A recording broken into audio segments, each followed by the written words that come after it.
Bienvenue dans ce décryptage. Quand on lève les yeux vers une grande chaîne de montagnes, on a un peu l'impression de regarder une image figée, n'est-ce pas? De gigantesques blocs de roches immobiles, intemporels. Eh bien, oubliez cette idée. La réalité est infiniment plus dynamique. Ces montagnes ne sont pas juste de gros cailloux posés là par hasard. Ce sont littéralement les cicatrices spectaculaires de processus géologiques d'une violence inouïe. Des processus qui se jouent au ralenti, sur des dizaines de millions d'années. Alors, une question s'impose. Comment naissent exactement ces géants de pierre? Aujourd'hui, on va enquêter sur la formation des montagnes, exactement comme si on arrivait sur une immense scène de crime. On va traquer les indices géologiques laissés par les mouvements incessants de la croûte terrestre, parce que, croyez-moi, chaque pli, chaque faille et chaque fragment de roche a une histoire fascinante à nous raconter. Voici notre plan d'action pour cette enquête. On va d'abord jeter un œil aux grands moteurs tectoniques, puis on décortiquera les 3 grandes recettes de formation, les chaînes de subduction, d'obduction et de collision, et on terminera avec les déformations, ces fameuses cicatrices structurelles laissées dans la roche. Allez, c'est parti pour notre première étape, le moteur tectonique et les macroforces en action. Pour comprendre les montagnes, il faut absolument revenir à la base fondamentale de la géologie, la tectonique des plaques. Imaginez la lithosphère, c'est-à-dire la couche externe de la Terre, non pas comme une coquille parfaitement lisse et solide, mais comme un puzzle géant. Et ces pièces, ces plaques rigides, bougent en permanence. Parfois elles s'écartent, ce qui agrandit les océans, et parfois elles se rentrent dedans. C'est ce qu'on appelle les zones de convergence. Et c'est précisément là, lors de ce cycle interminable qu'on appelle l'orogénèse, que la magie opère, déclenchant des séismes, des volcans et bien sûr la création de nos montagnes. Et quand ces plaques se rencontrent, il y a 3 grands scénarios possibles. On a les chaînes de subduction, les chaînes d'obduction et les chaînes de collision. Mais vous savez ce qui décide du scénario final? Un seul paramètre physique, la densité des plaques en présence. C'est tout bête, mais ça change absolument tout. Ce qui nous amène directement à notre deuxième partie, les chaînes de subduction, la fameuse plaque plongeante. Prenons un exemple concret, l'immense cordillère des Andes. Elle se trouve très exactement à la frontière entre la plaque continentale sud-américaine et la plaque océanique de Nazca. Mécaniquement, l'histoire est la suivante. La croûte océanique de Nazca est beaucoup plus lourde, plus dense. Donc, quand elle percute le continent sud-américain qui est plus léger, elle n'a pas vraiment le choix. Elle coule. Elle plonge littéralement dessous, dans les profondeurs du manteau terrestre. C'est ça, la subduction. Et cet affrontement laisse des indices énormes en surface, comme une fosse océanique ultra profonde, un prisme d'accrétion fait de sédiments raclés et des séismes très spécifiques le long de ce qu'on appelle le plan de Benioff. Ces séismes trahissent en direct la descente de cette immense plaque glacée sous terre. Maintenant, c'est là que ça devient fascinant. L'andésite et la granodiorite. Ces 2 roches proviennent très exactement du même magma, un magma typique de cette zone de subduction. Et pourtant, elles racontent 2 destins radicalement opposés. L'andésite, c'est la roche pressée. Elle a été propulsée par un volcan, elle a refroidi à toute vitesse à la surface, figeant quelques cristaux au milieu d'une pâte de verre au niveau microscopique. La granodiorite, elle, est restée coincée sous terre. Elle a pris tout son temps pour refroidir super lentement dans les profondeurs, ce qui a permis à de gros et magnifiques cristaux de se former entièrement.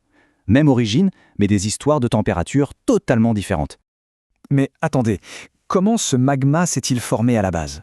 On pourrait penser que la chaleur suffit, mais c'est surtout une affaire d'eau et de pression.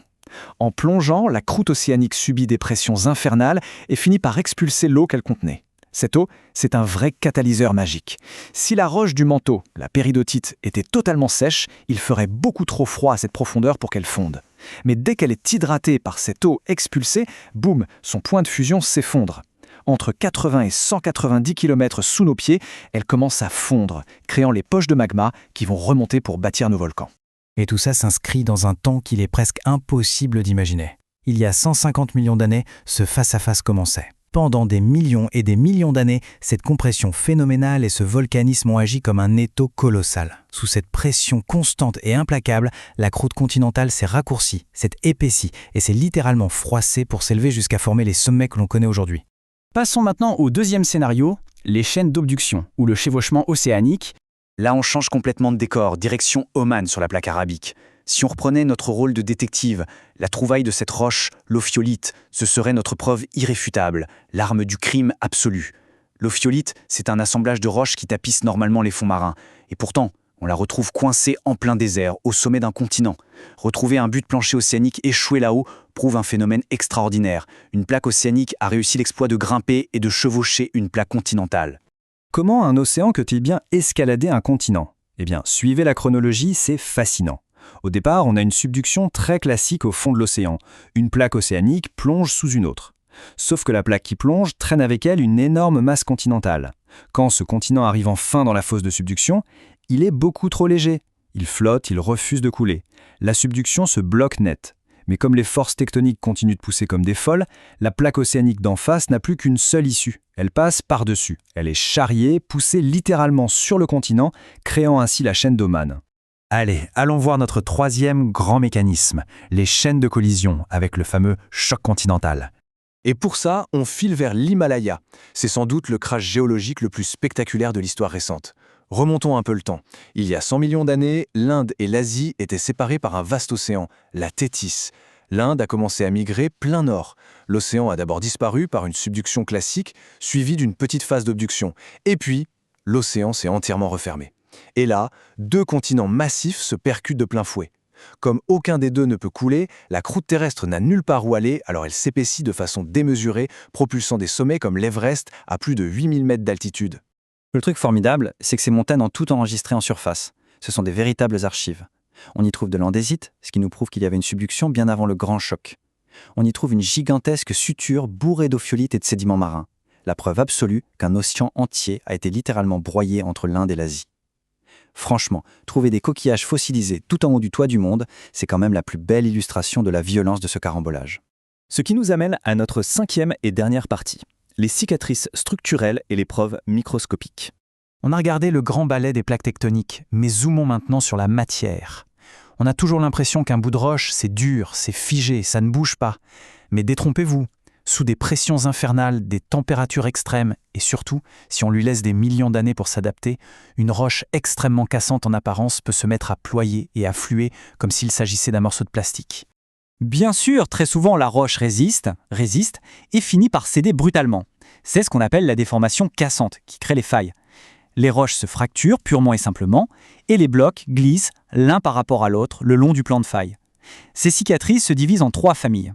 Les failles normales, quand on étire la croûte, les failles inverses, quand on la compresse, très typiques de nos chaînes de montagne, et les décrochements, qui sont de grands déchirements horizontaux. Mais l'autre grande possibilité, et elle est splendide à observer, c'est la déformation souple. Au lieu de se briser net, sous la chaleur et le temps, les couches géologiques vont se mettre à onduler de manière continue. C'est ce qui forme les plis. Avec leurs charnières et leurs flancs, ces incroyables vagues de roches figées peuvent être droites, inclinées ou même se retrouver complètement couchées sous la puissance des forces compressives. Et on arrive enfin au paroxysme de la déformation, la nappe de charriage. Imaginez une catégorie intermédiaire d'une violence extrême où plis et failles se combinent.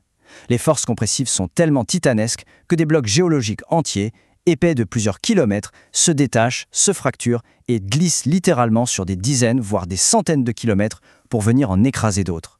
Une unité géologique alloctone qui voyage pour venir recouvrir un autre monde. Pour clôturer ce décryptage, s'il y a une idée à retenir, c'est celle-ci.